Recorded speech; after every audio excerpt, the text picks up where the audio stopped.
Welcome to another exciting episode of Musa N Show. Here is what we have today. Uhlele endaweni wrong ingakho ubuza izinto esingazazi nje akufanele ngabe usahleli lapha. This place that is wrong. Uhamba nini? Muhla ngifisa ukukhuluma ngendaba kaDr Mbuyiseni Ndlozi. Zimbili nje into engifuna ukuzikhava kuyo. Indaba yakhe yokuthi njoba eresignile ku-EFF ubani ozomreplacer esikhaleni sakhe la beka because uresign as a member of parliament but useseyilunga le-EFF. Okwesibili bese ngikhava indaba yokulinkwa kwakhe ne-ANC ukuthi isukaphi iyiqiniso na ilokho engifuna ukukhava kodwa engizokwenza ngizoqala ngendaba yakhe yokulinkwa ne-ANC bese ngidlulela kwindaba yakhe ukuthi ubani ozomreplace eParliament. We see Mbuyiseni Ndlozi has resigned as a member of parliament. He's still a member of the EFF, but would you like to get him into your ranks? Would you be sending Colin to go and engage him? Yes, I've already started the work. I've said it in public, Samkela. It's not new.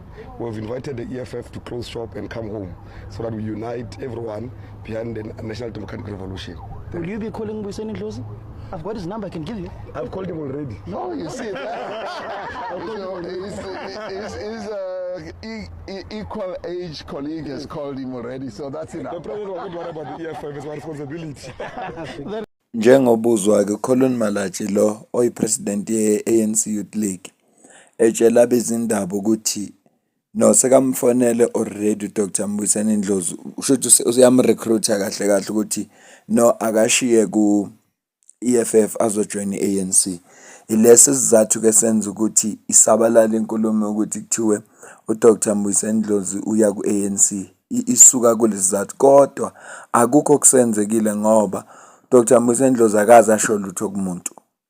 Naba abe-ANC futhi abakasinikeza update ukuthi ingxoxo zabo ihambe yawofa. Mhlawumbe umfonelile ngempela uzuyasho uPresident uRamaphosa uthi cha ngoba baku-same age group bazokwazi ukuxoxisana babonisane bona. Noma ke ubona ukuthi bangakujabulela ukuthi babe na isona sizathu lesi senza ukuthi angiyiclarify lento ngoba ngibonile ama-poster amaningi elinka uDr Mbuyiseni Ndlozi ne-ANC ngathi usebuyele khona ngase ngithi cha angeke ngiveze lokho ukuthi inkulumo ethi useyilunga le-ANC ayiyona iqiniso. Yena useyilunga le-EFF. Uma sekunezinguquko sizokwazi sonke bese ngiphinde ngenza ivideo kunazisa. Njengoba sazi ukuthi uDr Mbuyiseni Ndlozi uresignile as the member of parliament kodwa ke fanele kube ne-replacement yakhe. Ilokho engifisa ukukuveza manje ngicela ubuke la. Would you consider stepping out at some point? No, all of us should. At some point, you know, we should have terms that end and see the generations that come after us. We must live and bear the fruits of what we have produced. Not like those guys who die in the seat.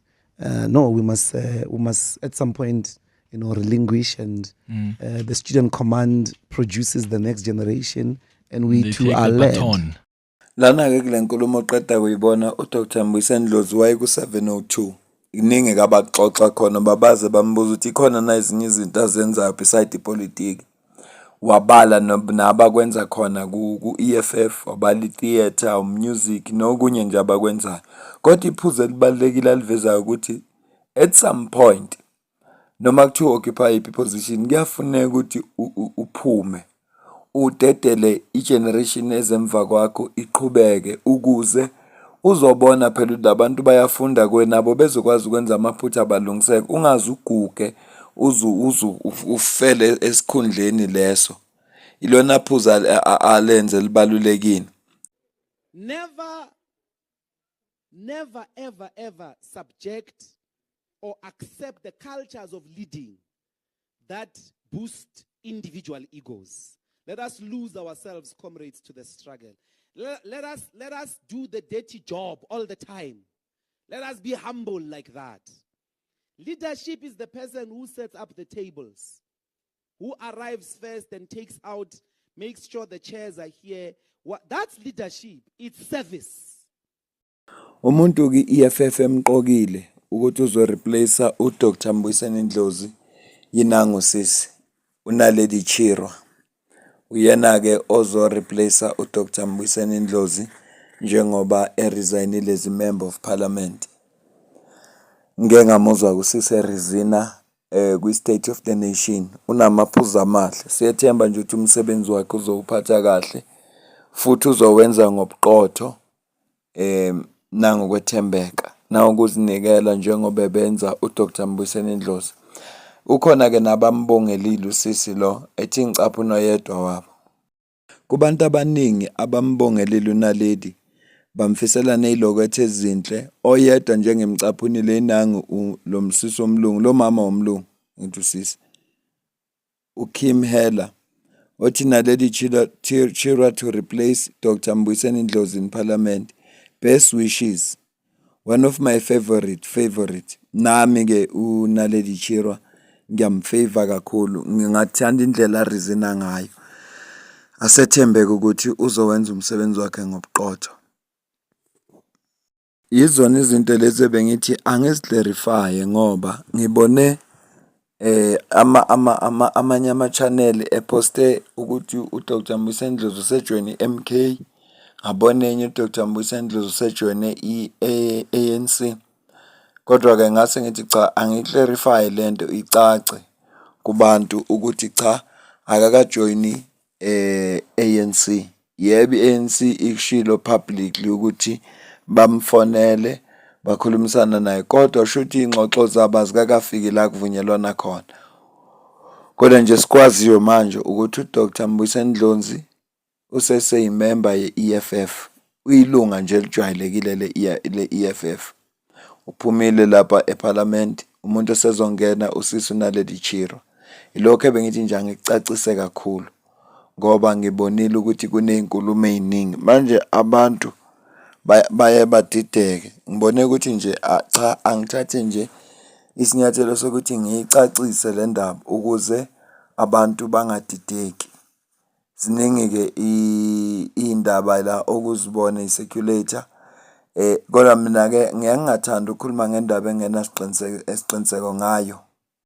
Ngiyakuprefer ukuthi uma udaba ngizokhuluma ngalo kodwa ngingenasiqiniseko ngisho kusesekuqaleni nje ukuthi cha udaba lolu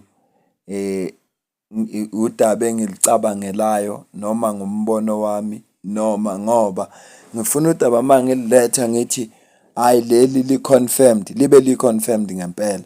Funa udaba mangililetha ngithi hayi lana ngiyacabanga ukubona kwami kube vele kuukubona kwami. Isona sizathu esenza ukuthi ngenze le video. Ngiyacela ke subscribe kule channel, like i-video, share, ushiye ukubona kwakho kwi-comment section. Ngiyajabula kakhulu ingxoxo esiba nayo la ku-comment section.